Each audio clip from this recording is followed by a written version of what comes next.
दोस्तों आखिर हमारा चंद्रयान-3 ने सफलता हासिल कर दिखाया, जिसकी उम्मीद पूरी दुनिया को नहीं थी, लेकिन भारत इस पर जरूर भरोसा था। चंद्रयान-3 साउथ के साउथ पोल पर सफलतापूर्वक लैंडिंग कर गया है और इसी के साथ हमारा चंद्रयान-3 मिशन पूरा हुआ। साथ ही भारत वह दुनिया का पहला देश बन गया है जिसने चांद पर साउथ पोल पर सेफ लैंडिंग की है।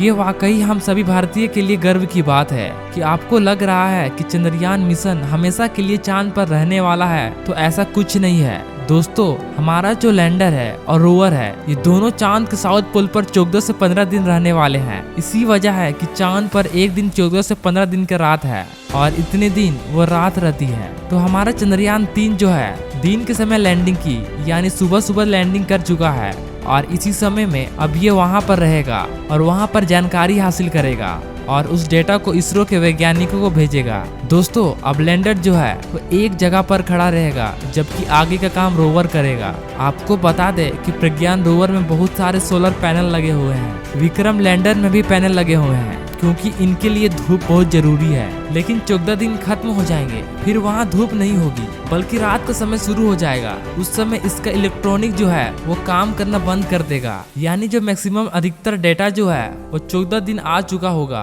और इसके बाद सारे इलेक्ट्रॉनिक्स पार्ट बंद हो जाएंगे। इसरो के वैज्ञानिकों को कहना है कि शायद रोवर 14 दिन के बाद कुछ दिन और चले, लेकिन ये केवल उम्मीद है। इसके लिए कोई सटीक टेक्नोलॉजी का प्रयोग नहीं किया गया है क्योंकि ये मिशन 14 दिन के लिए ही बनाया गया है। वहीं अगर रूस का लूना 25 सफल हो जाता तो उसका अंदर एक ऐसा पावर जनरेट इन टेक्नोलॉजी का था जो प्लेटिनम के जरिए, जिसके चलते उसका 1 साल तक पावर मिलती है। इसरो भी इस टेक्नोलॉजी पर काम कर रहा है, एक ऐसा पावर सोर्स बना रहा है जिसमें आने वाले मिशन में 1 साल तक पावर मिले। लेकिन हमारा चंद्रयान-3 ही साउथ पोल पर बहुत सारे रिसर्च करने वाले हैं और वो भी 14 दिन के अंदर ही। वाटर, हीलियम-3 के अलावा चांद के साउथ पोल पर एक ऐसी कई चीज है जिनका पता लगाने के लिए दूसरी स्पेस एजेंसी भी चांद पर मिशन भेजने वाली है। आइए आपको बता दे आखिर चंद्रयान-3 मिशन हुआ क्यों है। दोस्तों जैसे कि मून मिशन चांद के सैटेलाइट है और उसका जो नॉर्थ और साउथ पोल है दोनों बेहद जरूरी है हमारे लिए। अगर आप जुपिटर के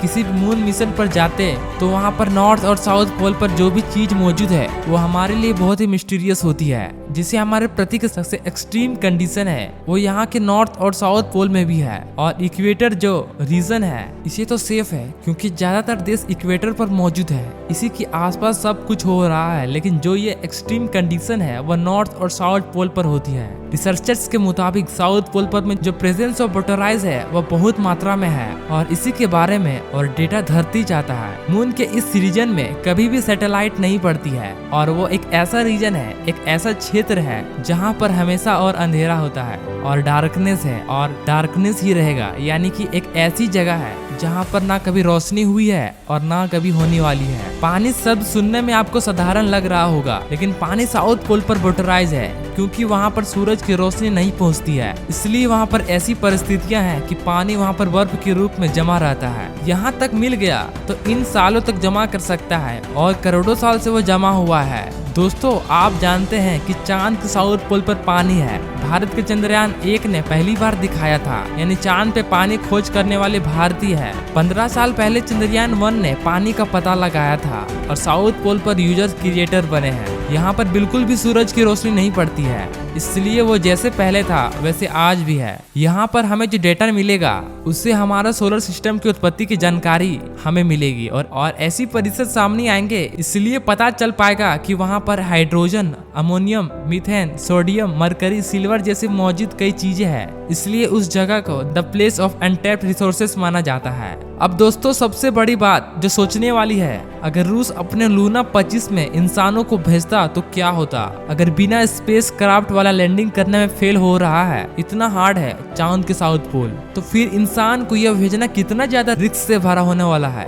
फिलहाल चंद्रयान-3 की सफलतापूर्वक लैंडिंग हो गई है और हमारा मिशन पूरा हो चुका है। बस अब रोवर बाहर जाकर रिसर्च करेगा, फिर डाटा पृथ्वी तक भेजेगा। वैसे दोस्तों चंद्रयान-3 के बाद भारत और इंसानों को चांद पर भेजने वाला है, यानी हमारे एस्ट्रोनॉट्स भी चांद पर भेजने वाले हैं। हालांकि अभी मिशन भेजने में काफी समय है। दोस्तों अगर हमारे वीडियो अच्छी लगे तो please like, share and subscribe करना। मिलते हैं नेक्स्ट वीडियो में।